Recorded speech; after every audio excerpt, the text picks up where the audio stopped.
Good day. We're going to have a very interesting, very short session here. It's short because we're going to go through it so fast it'll last a half hour, however. For those of you that did not see the last presentation on Chautauqua Lake as a hydrological system, I would strongly recommend that you go to the County Department of Planning and Development and get this handout that I created in 1980 dealing with the lake level of Chautauqua Lake.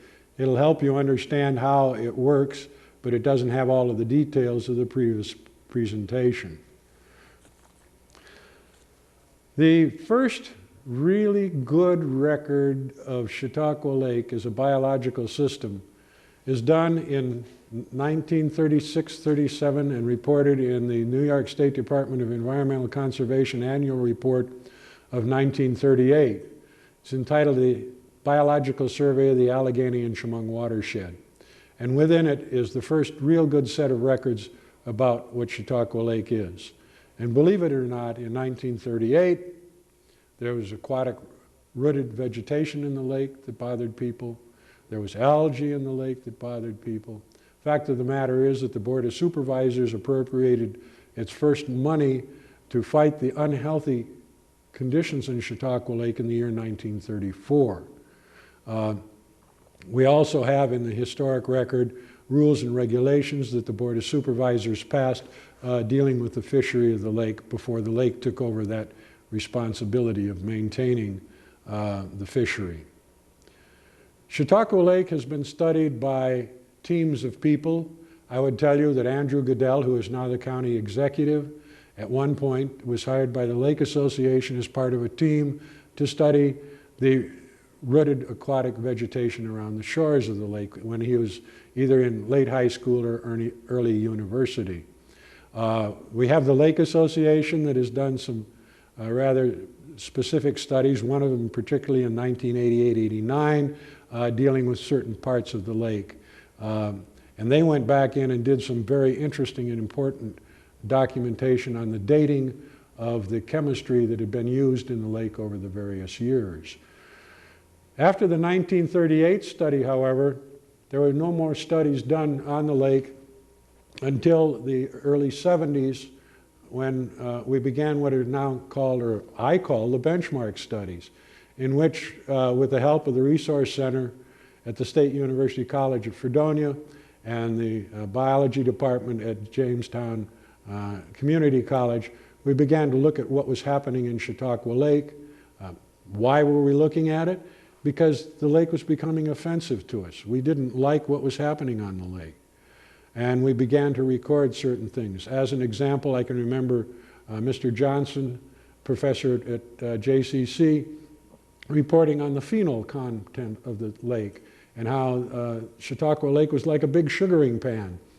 As you went further and further downstream, the phenol content got higher and higher and higher in the waters, which would be natural, actually.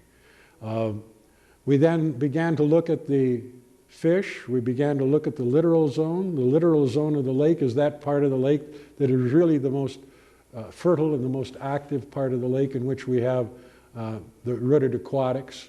Realize that we have all kinds of little creatures floating throughout the lake. By the way, before I go any further, if you really want to have a fun, interesting evening sometime in the summer on a night when the lake is absolutely flat, go out on somebody's dock with a flashlight and hold it about 2 inches above the surface of the water and turn it on and be willing to sit there and watch what happens in the beam of that light for the next 15 minutes.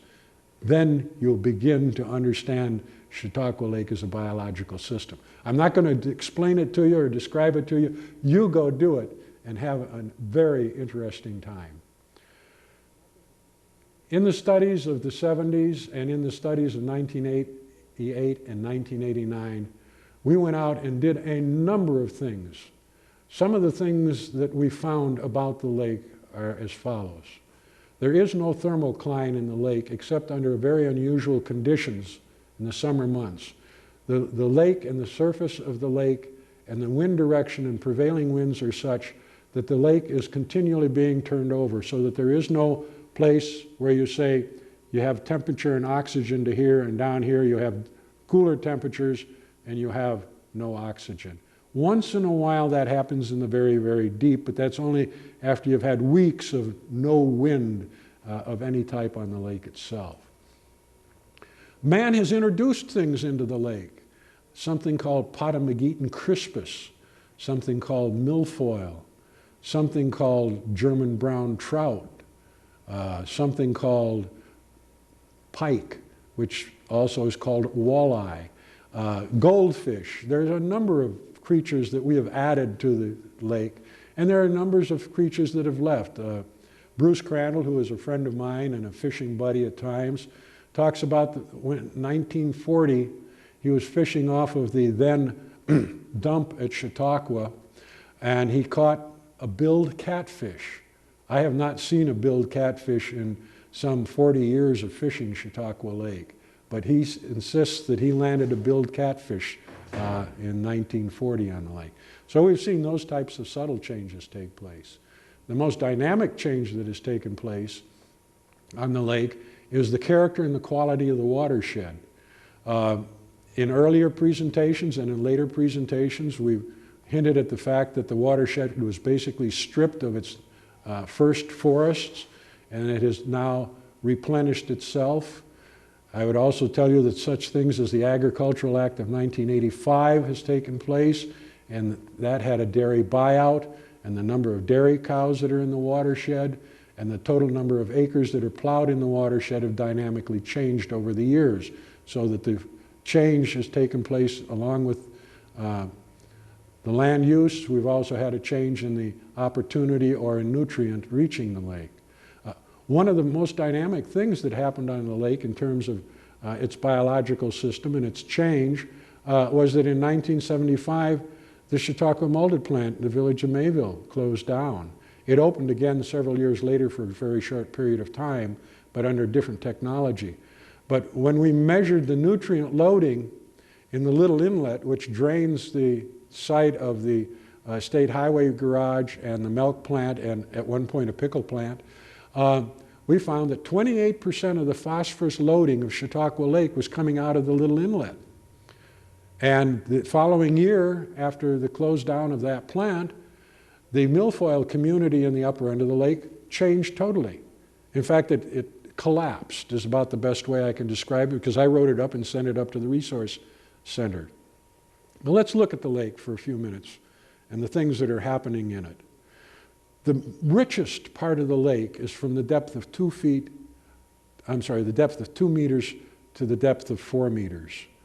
And the things that are going on in there are absolutely amazing. If you could go down in some kind of a submersible and see all of the plant and animal activity and the predation and the exchange of energy that is taking place, it's a monumental happening. When we were looking at how weeds, aquatic vegetation, were bothering the people, we decided to see what they looked like in terms of total number. And we did a series of studies in the early 70s and again in 1988 and 89. There is a map to my right that I would show you just for a moment so that you can get an idea of what we did. We divided the lake up into some 32 sectors and put a sampling team out in each of the sectors around the shores of the lake, and then, along with other information, began to look at it as a fishery resource and what we should do and how we could impact the aquatic vegetation so that we could use the lake in a better manner than we'd been using it in the past. This map can be found in your local library. It's part of a 2-volume presentation. It's got a terrible title on it. It's the Supplemental Environmental Impact Statement to the New York State Aquatic Vegetative Control Plan, a plan for the future use of aquatic herbicides in Chautauqua Lake, dated February 1990, Volumes 1 and Volumes 2. Each of the libraries in each of the municipalities around the shores of Chautauqua Lake has a set of these documents. And I would encourage anybody that is truly interested in the lake and what is happening on the lake to read these documents. Without this knowledge, it becomes very difficult to enter the debate as to what we should be doing or what we should have done. Realize that at one point we used sodium arsenate in the lake to control the aquatic vegetation. At one point we used 2,4-D. At another point we, and I say we because I don't want to point at the Lake Association, they were only doing what the community wanted it to do. We used diquat. For the last 2 years, we have used no chemicals on the aquatic vegetation in the lake, and of course there was a moratorium in the year 1988 and 1989. I want to spend a moment on the Lake Association and also on the Chautauqua Lake Conservancy. Both of these organizations are extremely important to the future of Chautauqua Lake. I support both of them, and I encourage any and all people that are interested in the lake to support both of them. The Chautauqua Lake Association basically is the non-governmental guardian of the lake in terms of it as an activity area. And without them, the lake would be a very frustrating place indeed.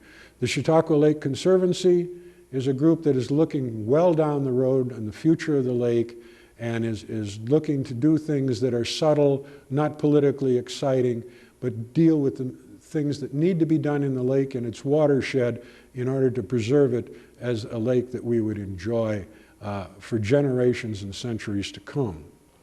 Back to the biological study of the lake. If you are interested in bass fishing, you want to go to that part of the lake where you have a weed edge or you have a rock bottom, and realize that the bottom of the lake contains a number of manifestations based on the way the glaciers receded from the area and the way that we have had erosion take place since then. Should mention erosion. Chautauqua Lake watershed is eroding, the shoreline is eroding, the lake is filling in. But realize what we are talking about on average throughout the lake is probably 0.02 of an inch a year. And based on studies that were done in the mid-1960s on the creation of a watershed program that would have created impoundments to stop siltation into the lake. This was a Public Law 566 financed program where the federal government would have paid most of the cost of what we were going to have to do. We found that we did not have sufficient erosion taking place in the lake in general, typically to go into that type of a program, and therefore federal funding was never brought forward. Realize, however, that we can have an instantaneous storm in one of the drainages of the lake that can give us tremendous quantities of erosion at the mouth or at the delta of a particular stream. The logs of the documents that I just showed you will tell you about the numbers and the types of the fish and the change in the fish. Oh, got to tell you about another change. There is no doubt that we now have in Chautauqua Lake that little scallop that has frightened everybody in the Great Lakes. The zebra mussel is with us. There is little doubt of it. The question is, what will it do within the biological system of the lake? We don't know. I have talked with people that have scraped large quantities of them off of hard surfaces at depths of over 6 feet. So they are here. What it'll mean to the future of the lake, I don't know. If you look at the lake, in the time that I've been here since 1960, we've had new people arrive in the lake. By new people, I mean new fish.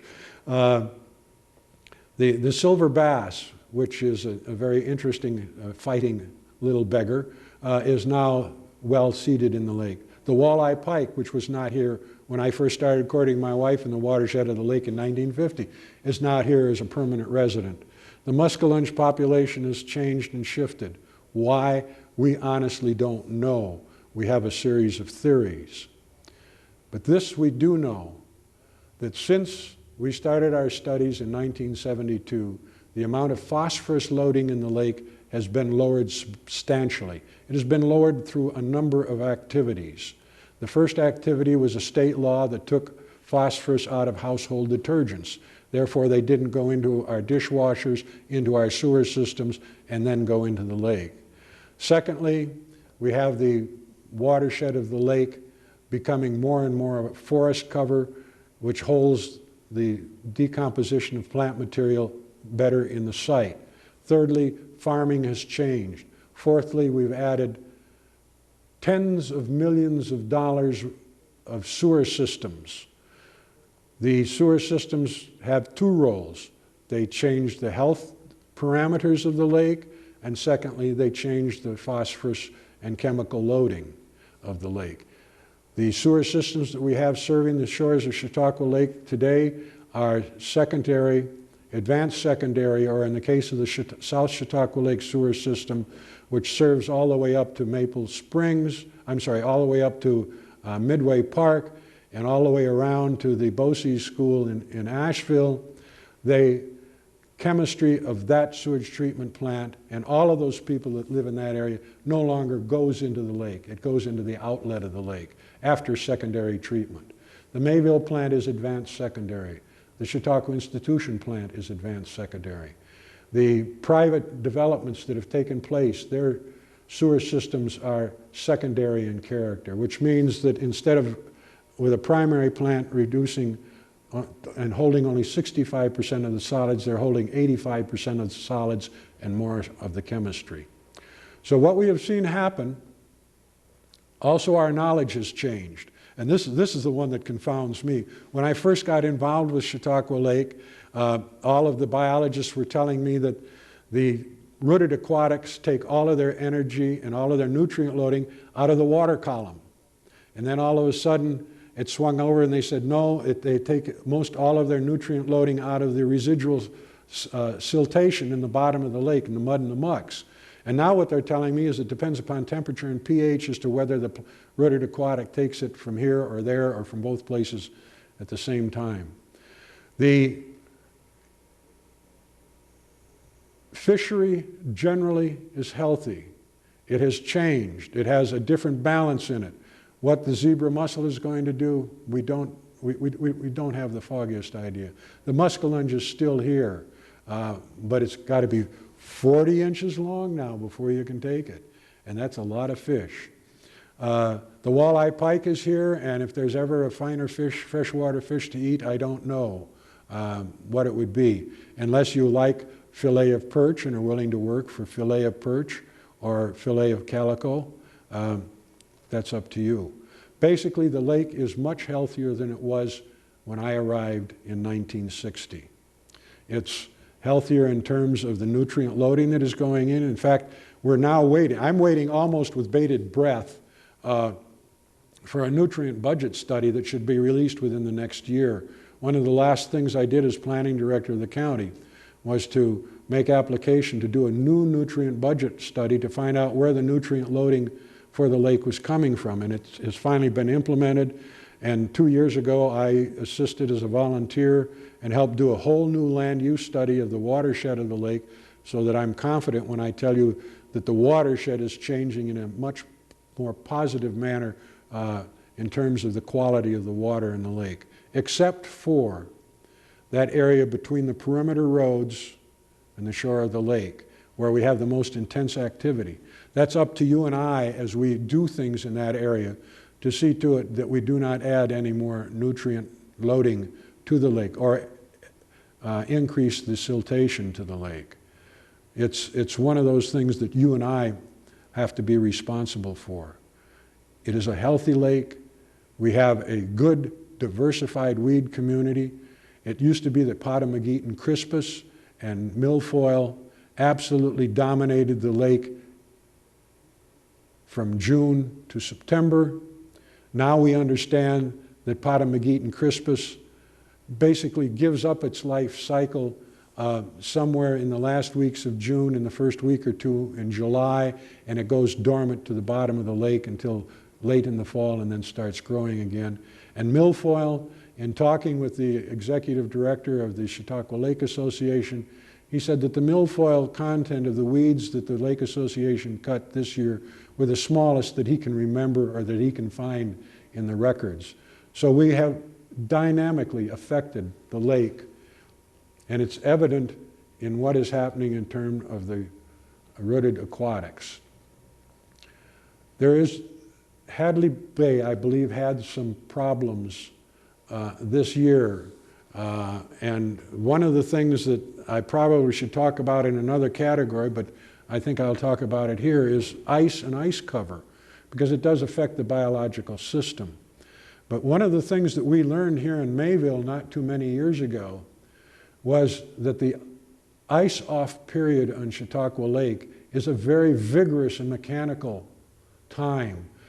We built a permanent pier out into the lake and put out bundles of pilings to protect that pier. And when the ice came off, in 2 years, the bundles of pilings came out and the pier disappeared.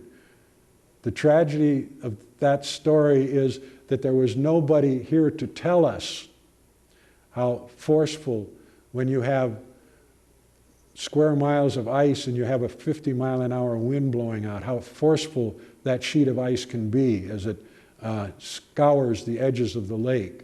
And I think possibly this is what has happened in Hadley Bay in the last year or two. One of our recent ice outs pushed up the material that could be affected by the ice sheet. Last year was an unusual year. We didn't have the ice cover the lake until well into January, which is an unusual happening. This means that the lake temperature didn't get down that cold.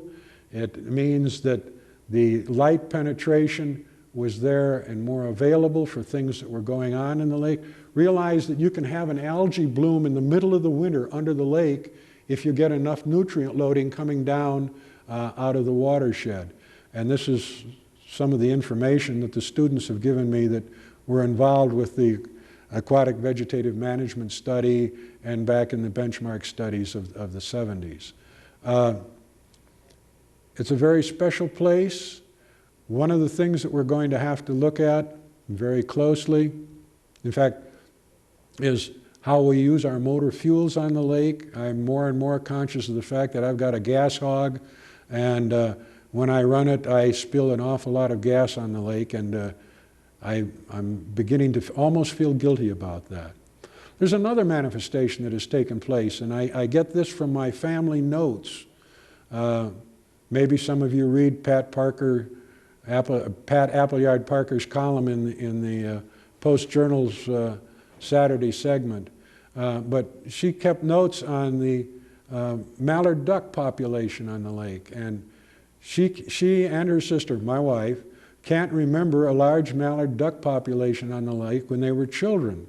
And then we kept some notes over the years, and we found that the mallard duck population increased. And the year that I circulated this document, which was in 1980, I did a foot census around the shores of the lake. And that particular year, I estimated that there were 2,500 ducks that lived on or were raised on Chautauqua Lake, something that many people don't have any real memory of.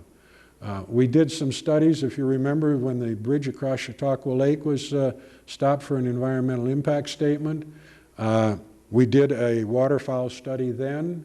We did a waterfowl study as part of the 88-89 work. And if you would look out in the next couple of weeks on Chautauqua Lake, this is now being taped in November, you would find that the tundra swans are here, the geese are here, the widgeons are here, and if you hit a good day, you may see literally thousands of waterfowl that migrate through and use Chautauqua Lake as a stationing position in their migration to the south. Some of them will stay here a year round, and if you get down to the outlet of the lake, you will find in March, which is extremely early, you will find some hen mallards already on nest, and in some instances, in some years, already having broods that they are caring for in the outlet of the lake. In terms of the lake as a biological system, it's healthier than it has been, pardon me, in decades. Not only is it healthier, It's healthier in and of itself. We have changed the chemicals that we use in the lake through the work that was done in the Aquatic Vegetative Management Plan. We have also changed them because we've begun to understand what the other chemicals that we'd used in the past and that they shouldn't be used. Somebody's going to say, John, but that stuff's down there in the bottom of the lake. That's true. Some of the chemistry is locked in the bottom of the lake.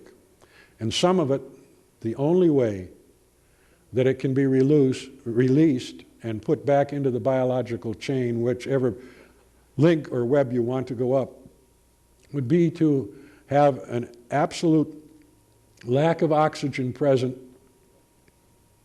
and a high amount of absolute stagnant conditions. And this does not happen very often. Others of the chemicals, the only way you're going to release them from the bottom clays is to boil them in sulfuric acid. And we're not about to do that in any normal biological system. So I don't see those as a challenge to us at this point.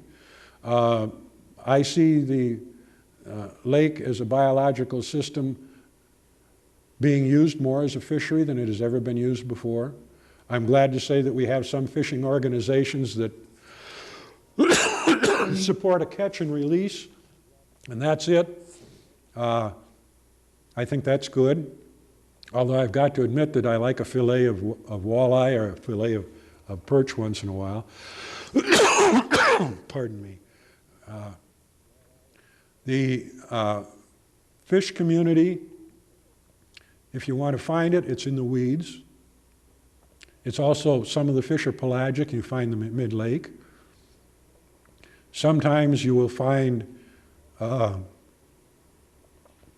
almost any type of creature of the lake in particularly the littoral zone. The littoral zone is not something to be concerned about. However, it does cover about 4,000 acres of the lake's 13,000 acres. Most of it is in the lower lake. I'm going to talk to you about Burtis Bay and some of the insults that have been given to Burtis Bay at a later time when we talk about what we did in the lake between 1860 and World War I, because we really did some horrendous things to the lake in the past. We didn't realize that many of the things that we now look at as being mistakes, at the time we did them, we didn't think of them as a mistake. We thought them as a logical process. The Indians, of course, were putters and takers. We're not only putters and takers, but we're living on the shore of the lake. As we continue to develop the shore of the lake, we've got to be more sensitive to the biology of the lake as it presently exists. Let's get rid of those fancy fertilizers within the perimeter road area of the lake. Sure, fertilize your lawn. Sure, use weed killers, but use them at the lowest possible level possible so that those materials do not wash into the lake and do not affect what I believe and what many of the people that I've worked with believe is an improving biological system that we can enjoy for many generations to come.